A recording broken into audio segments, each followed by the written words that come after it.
Zone defense can be a tough nut to crack in basketball. In one of my last videos, I showed how you can beat any zone defense. In this video, I'll be sharing some effective drills for teaching zone offense so you can help your players execute on the court and score big.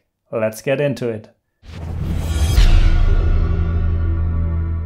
I don't want my players to run simple shell drills in my practice. I want my players to learn how to make decisions on their own and be prepared for the game. These drills are fast, effective, and as game-like as possible.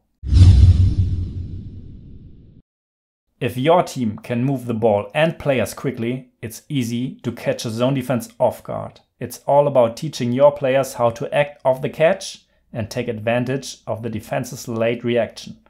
For this drill, you'll need one defender, and the rest of the players will be divided in two groups, lined up outside the three-point line in the wing positions. The first offensive player will face off against the defender in a 1v1 scenario with only 2 dribbles allowed to score. If the offensive player is unable to score, they can pass to the next player on the weak side, who immediately becomes the next offensive player to take on the defender in another 1v1. If the offensive player scores, the defender stays on to face the next challenger. If the defender gains possession of the ball, the offensive player switches roles and becomes the defender.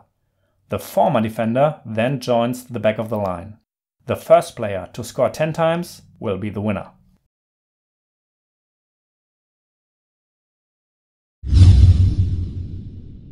If you're working with younger players, you may want to allow for more dribbles to help them get comfortable with the drill.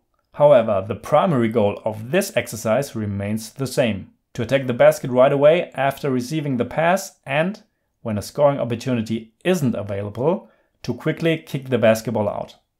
By emphasizing quick, decisive movements and smart decision making, your players will be well prepared to take on any zone defense. The first drill was a preliminary exercise for the actual drill. Now we'll have a 3v2 scenario with 3 offensive players stationed outside the three-point line and 2 defenders ready to challenge them. The offensive players will once again be given only 2 dribbles to score. They are only allowed to receive a pass when they are outside the three-point line, meaning that only the player with the ball is allowed to attack the basket. If the offensive player is unable to score, they can pass to a teammate around the perimeter. After the pass, they must then quickly get themselves into position outside the three-point line again. During this drill, basket cuts through the key are allowed to help the offensive players get into better scoring positions, but passing to a cutting player is not allowed.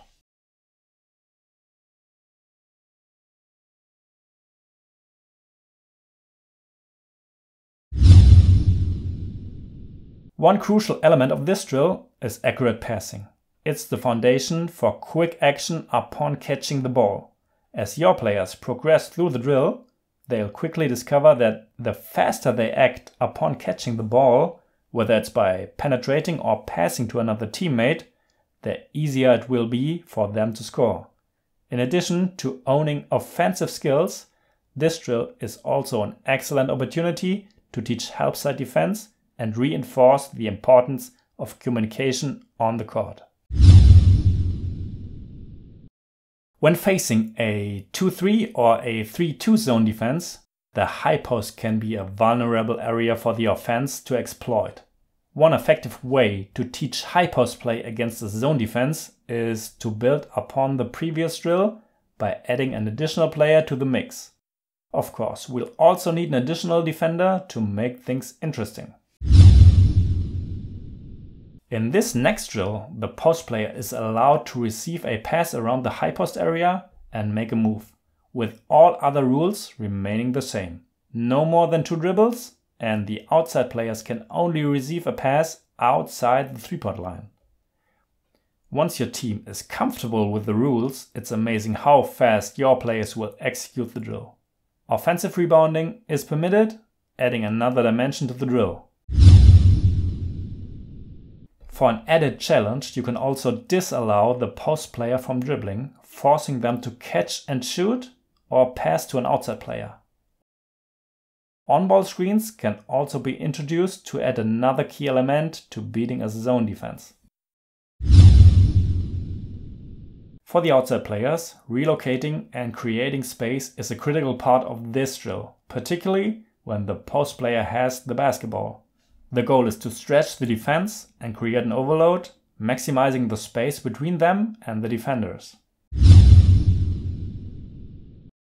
In this drill, we'll focus on another crucial element to beat a zone defense, the baseline runner. The setup and rules are the same as before, with the addition of 2 cones placed at the lower wing positions. One offensive player will be designated as the baseline runner. The baseline runner is allowed to cut along the baseline and receive a pass for a finish. However, they must stay below the imaginary line between the 2 cones while cutting. Just like the other offensive players, the baseline runner can also drive to the basket from outside.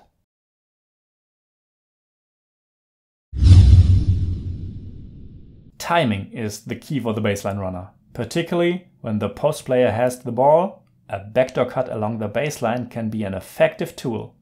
If a pass under the basket is not possible, the baseline runner should clear the paint and create space for penetration from the outside players or the post player. Allow players the freedom to make their own decisions and find the best solutions for themselves, while also recognizing that making mistakes is a natural part of the learning process. These drills simulate game-like scenarios and effectively cover key strategies to beat any zone defense, including action of the catch, high post play, on-ball screens, baseline runner, and overload. The beauty of these drills is that they are all based on a single foundational drill, which can be tailored to focus on specific elements. Vary these drills according to your focus and your team. Don't forget to hit the like button and stay tuned for more videos on my channel about playing against zone defenses. See you next time.